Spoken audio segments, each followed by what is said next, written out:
அரங்கில் இருப்பவர்களுக்கு மட்டுமல்ல, அன்னை தமிழ் சமூகத்திற்கு சொல்ல கடமைப்பட்டிருக்கிறேன். நாங்கள் தமிழ் தேசியர்கள், தமிழர்கள். ஏன் நாங்கள் தமிழர்கள்? தமிழை தாய்மொழியாக கொண்டவர்கள், அதனால் தமிழர்கள். இங்கே எந்த ஒரு தேசிய இனமும்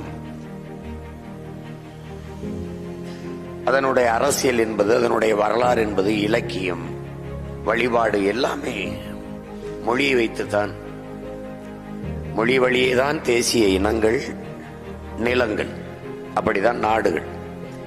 இந்தியாவே சாதியின் அடிப்படையிலேயோ மதத்தின் அடிப்படையிலேயோ மொழி வழியே மாநிலங்களை பிரிக்கல. இங்க மொழி வழியே தான் மாநிலங்களை பிரித்திருக்கு. சாதிக்கு மாநிலம், மதத்திற்கு மாநிலம் என்று இல்லை. இது இந்து மாநிலம், இது இஸ்லாம் மாநிலம், கிறிஸ்தவ மாநிலம் என்று பிரிக்கவில்லை. மொழி வழியேதான் தேசிய இனங்கள், நிலங்கள். அப்ப மொழிதான் எல்லா ஒரு இனத்திற்கும் அடிப்படை.